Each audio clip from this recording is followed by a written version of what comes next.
প্রথমে দাদা বকুলদাকে মেরেছে এক রাউন্ড মাথাতে, গুলিটা বেরিয়ে গেছে, এবং দুরন গুলি করেছে এই আতাউরকে, যে ডেড যিনি, ওনাকে দুরন গুলি হয়েছে। অনেক ভয়ই আছি এখনো, ধরো যে ভালো মতন থাকতে পারি না, কলেজে মানে ধকপকি করছে। আপনার বাড়ির লোককে তুলে নিয়ে গেল পুলিশ? ওটাই তো ভাবতে পারছি না যে আমার এখানে আমার শ্বশুর, এখানে অনেকজন ধরো এখানে ছিল, তো আমার শ্বশুরও চায়ের দোকানে ছিল, এবার এটা দিয়ে যাচ্ছিল, হয়তো পুলিশ, আমরা নিউজে দেখে বুঝতে পারলাম। ওনাকে কিসের জন্য নিয়ে গেল সেটাই আমরা ভাবতে পারি না। লোক হয়েছে অসুস্থ, ভালো না, শ্বাসকষ্টর লোক আছে, আর ওকে কিসের জন্য নিয়ে গেল ওটার জন্যই আমরা ভাবছি। হচ্ছে কংগ্রেস আর বকুল হচ্ছে তৃণমূল। হ্যাঁ, ওই হ্যাঁ দাঁড়িয়েছিল। কার কাছে হেরেছে? বকুলের কাছে?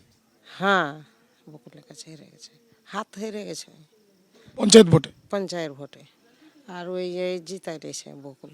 বন্ধ করে দিলাম, যেহেতু বুঝতেই পারছেন যে কেউ নেই, কেন থাকবো, মানুষ আতঙ্কে আসছে না কেউ, যেহেতু এত বড় ভয়াবহ কাণ্ড হয়েছে।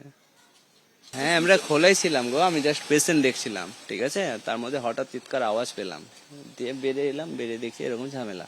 তার মধ্যে কখন এরকম দুর্ঘটনা ঘটে গেল বুঝতেই পারিনি, টাইমই লাগেনি বেশি, 5-7 মিনিটের মধ্যে এরকম দুর্ঘটনা ঘটে গেছে। কালিয়া চকে বাজার করি, বাজার করে বাড়ি ফিরছি তো বলছে কি গ্রামে মার্ডার হয়ে গেছে। তো লাগছে এখনই দোকান বন্ধ করে দেবো, ভাই লাগবে না, এখানে তো এসব হয় না, হঠাৎ হয়ে গেল তো আমি কি করে ভাববো।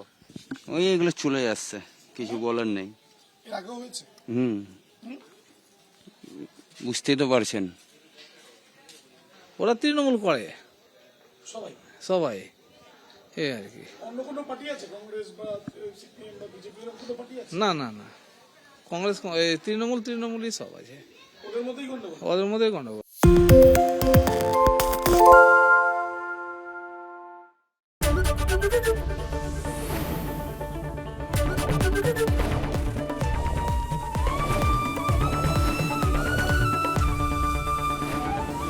এবিপি আনন্দ, এগিয়ে থাকে, এগিয়ে রাখে। সত্য অন্তহীন, সত্যের খোঁজও তাই, সত্য সন্ধানে তাই আমরা অক্লান্ত, অকুতভয়। এবিপি আনন্দ নতুন ভাবনার প্রতীক, যা মনে মুক্ত, তথ্যে যুক্ত এবং যাবতীয় সীমানার বাঁধন থেকে মুক্ত। সীমা না শব্দটির মধ্যে লুকিয়ে আছে মানা শব্দটি, যেন চোখ রাঙানি এক অদৃশ্য বেড়াজাল, যা আটকে রাখে আমাদের এক ছোট্ট গণ্ডির মধ্যে। একমাত্র সঠিক খবরই গড়ে তুলবে এক মুক্ত সমাজ। সেই জগৎ গড়ার লক্ষ্যে কোনো সীমানার ঠুকুটি আমরা মানব না। এবিপি আনন্দ, এগিয়ে থাকে, এগিয়ে রাখে।